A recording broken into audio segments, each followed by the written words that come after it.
Hello, hello, hello. It's Mary Lynn Ross here, your Beverly Hills shaman, and we're here today to talk about conscious parenting.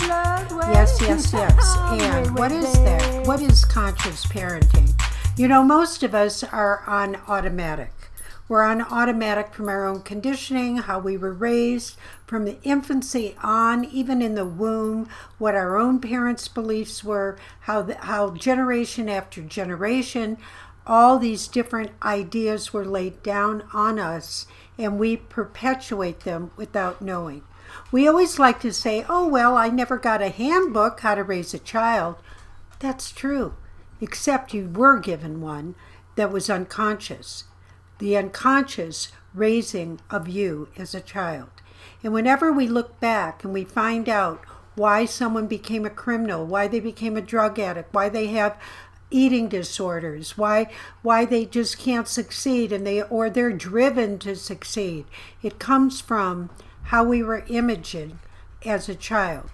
And it's not that we're blaming our parents, it's ownership of starting to be conscious of our own selves, of our own life, and how we're choosing to live it. So here we are.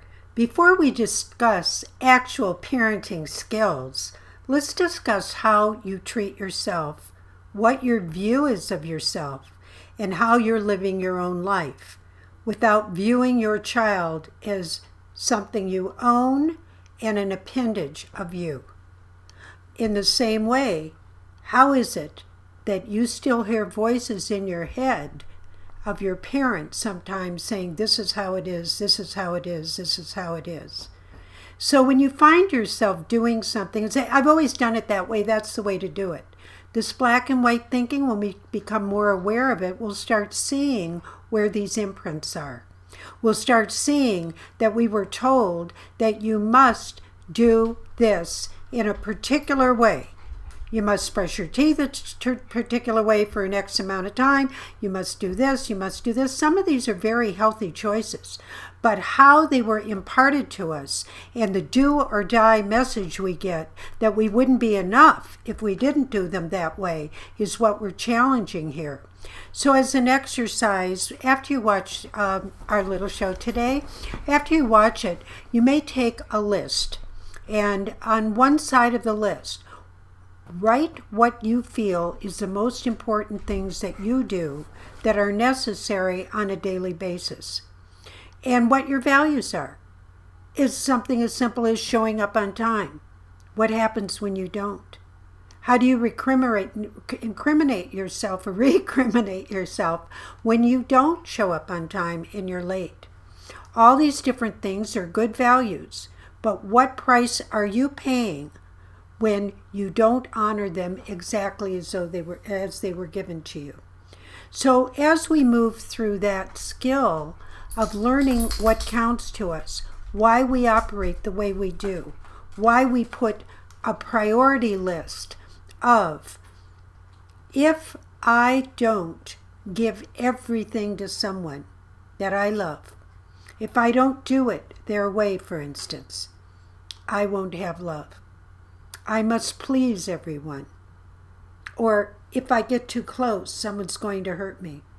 Even when you're married, knowing that you don't open up your heart because there's that piece of you that is so afraid of getting hurt, maybe from your own experience, or was it because of what happened when you were a child?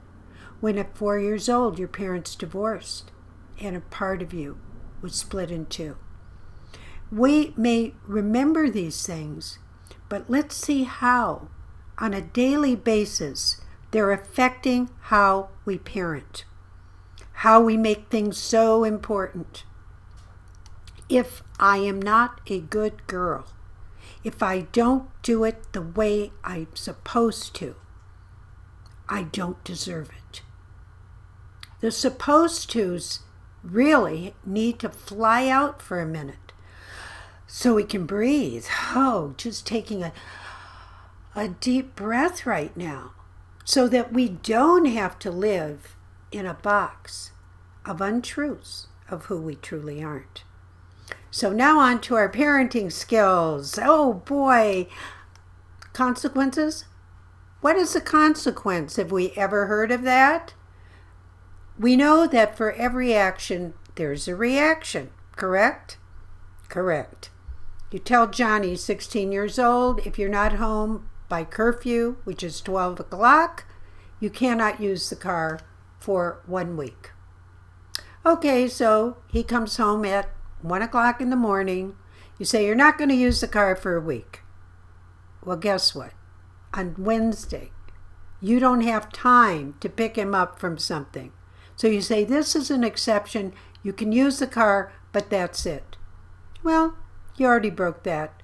He used the car, the next thing, and then the next consequence when he's back at 1 o'clock, 2 o'clock, you're not ever going to drive again. I'm taking away your license. What? Never going to drive again? So we start building these, I call them bluffs. We're bluffing because we have no intention of following through. On the other hand, we consider in this society consequences to be a punishment. We start out very young with children. They get timeouts. They get timeouts because they didn't eat. They hit their brother. They didn't listen to you. Come here and sit down. We need to do this. Come here and sit down. We need to do this. How many times do you say it? And finally you say, you're not listening to me. Can you hear me? There's a tone. You hear that tone? It's a naggart's tone. It's like, constantly. Johnny, did you do your homework? Get off that computer, please.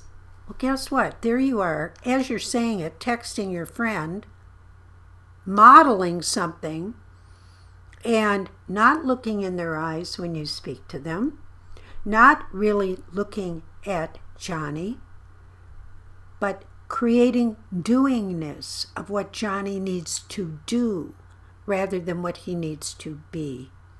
And what he needs to be is just who he is, himself. And that doesn't mean we don't have boundaries.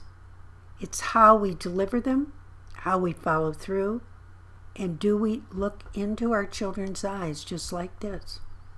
And do we really hear them? I'd like to share a little story. When my son Byron was about 11 years old, we'd been bickering quite a bit. He was almost 12.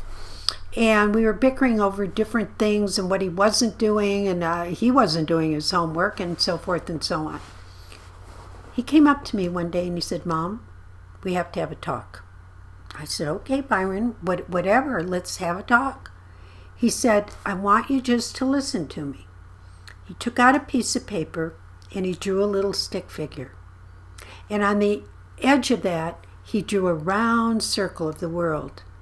And he said, this is a big world, Mom, and I have to go there. I have to go places, and I have to learn things, and I have to learn to do them my own way. Whether I succeed or fail, or whether I'm right or wrong, I have to learn my own way. And I'm asking you now to trust me, to trust that. And I looked at him, and he said, no, it's not about drugs and things like that. It's about me becoming a man who I am. And I looked at him, and he went on, and he said, why don't you treat me like a friend? You know how when my friends come over, you're so friendly to them, and you're so nice to them, and you're just, can you do that with me? Can on an occasion you look at me that way, and you just see me as a friend? I took a deep breath, and I was in awe of this young boy becoming a young man. I looked at him with such love and appreciation, and I was speechless. And he came over and he hugged me for the first time in a couple of weeks. And he said, oh, I love you so much, Mom. This is the best conversation we ever had. And with that, he walked away. And I sat there. And I realized I didn't say a word.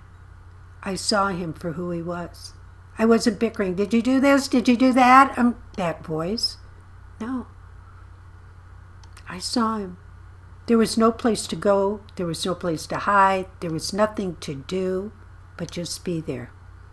And that's what on this very first discussion, and I hope that you comment below and give some feedback to what or questions that you may have on our being conscious parents.